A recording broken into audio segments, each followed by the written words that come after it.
The London Top Show is sponsored by Khata Book. Business हुआ easy. भगवान इनकी मन्नतें सुनते रहे क्योंकि छेड़ा जी की मिनी मार्ट चलती रही। लॉकडाउन में जिंदगी चली क्योंकि लोकल दुकानें चली। खाता बुक की ओर से इन सभी लोकल दुकानदारों को दिल से सलाम।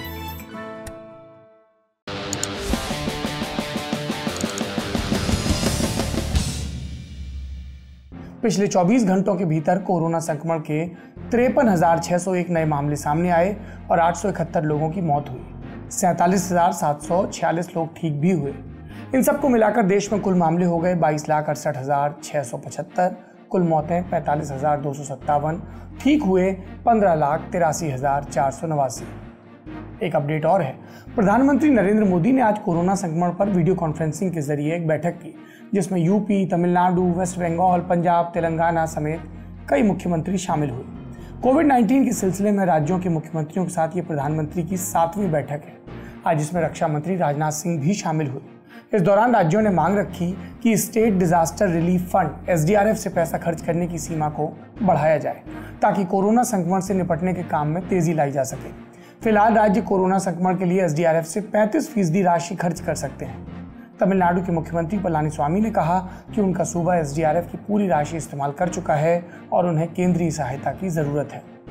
प्रधानमंत्री नरेंद्र मोदी ने इस दौरान कहा कि हम सही दिशा में जा रहे हैं और इस संकट को हरा सकते हैं, लेकिन इस बात पर बहस है कि दिशा सही है या नहीं। एक तरफ ये आंकड़ा है कि फर्टिलिटी रेट 2% से भी नीचे चला गया।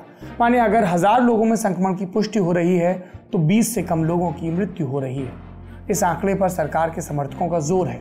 वहीं आलोचक पूछ रहे हैं कि 45,000 मौतों को संभली हुई स्थिति कैसे बताया जा सकता है। आपको कोरोना के टीके का हाल भी लगे तो बता देते हैं। दुनिया भर में तकरीबन 160 टीकों पर काम चल रहा है, जिनमें से 27 का ह्यूमन ट्रायल भी शुरू हो चुका है।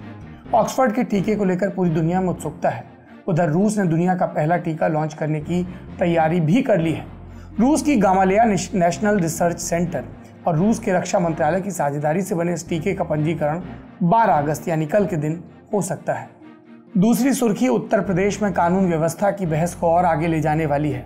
सुदीक्षा भाटी, ये नाम आज दिन भर टीवी पर सुनाई देता रहा। ये नाम था उस लड़की का जो अमेरिका में 3 करोड़ 80 लाख की स्कॉलरशिप पर पढ़ाई कर रही थी। कोविड-19 के चलते घर लौटी। 10 अगस्त को चाचा के साथ बुलंदशहर जा रही थी जब रास्ते में कुछ लड़कों ने छेड़खानी की।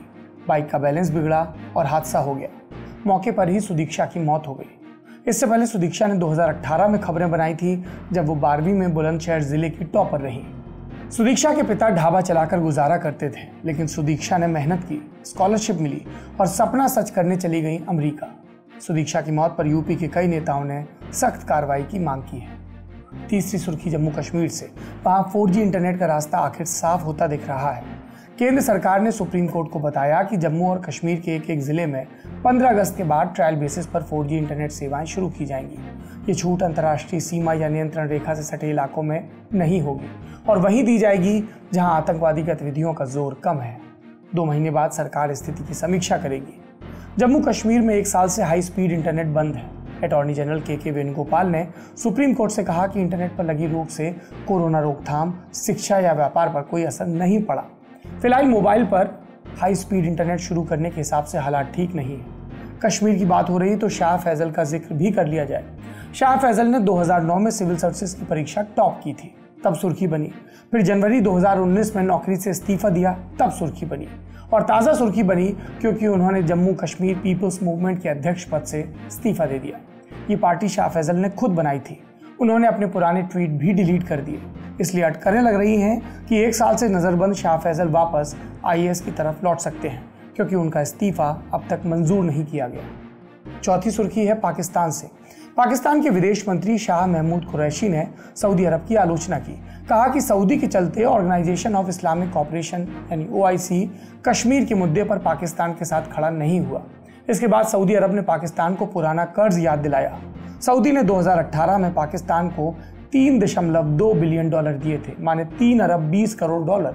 भारतीय मुद्रा में कितना हुआ? 23,900 करोड़ के करीब रकम। इसमें से सऊदी ने 7,400 करोड़ वापस मांग लिए। पाकिस्तान की मुद्रा में ये रकम और भी बड़ी हो जाती है। पाकिस्तान की आर्थिक हालत खस्ता है। तो ये रकम चुकाने में उसे बहुत सारी मुसीबतों का सामना करना पड़ेगा। पाकिस्तान 5 अगस्त को काले दिवस के रूप में मनाना चाहता था, लेकिन शोर के अलावा ज़्यादा कुछ नहीं हुआ क्योंकि ओआईसी ने कुछ कहा नहीं। पाकिस्तान की कोशिश है कि ओआईसी के विदेश मंत्री इस्लामाबाद आएं और भारत की आलोचना कर दें, लेकिन सऊदी ऐसा होने नहीं दे रहा। भारत को सऊदी के साथ साथ संयुक्त अरब अमीरात का समर्थन भी मिला हुआ है। अगली सुर्खी पूर्व राष्ट्रपति प्रणब मुखर्जी से जुड़ी है।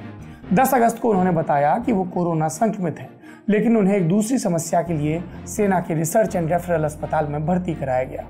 10 अगस्त को आरआर अस्पताल में उनकी एक सर्जरी हुई, जिसमें दिमाग में जमे एक थक्के को निकाला गया। फिलहाल मुखर्जी वेंटिलेटर पर है। आखिरी सुर्खी बोनस समझ लीजिए, अतिरिक्त जोड़ समझ लीजिए।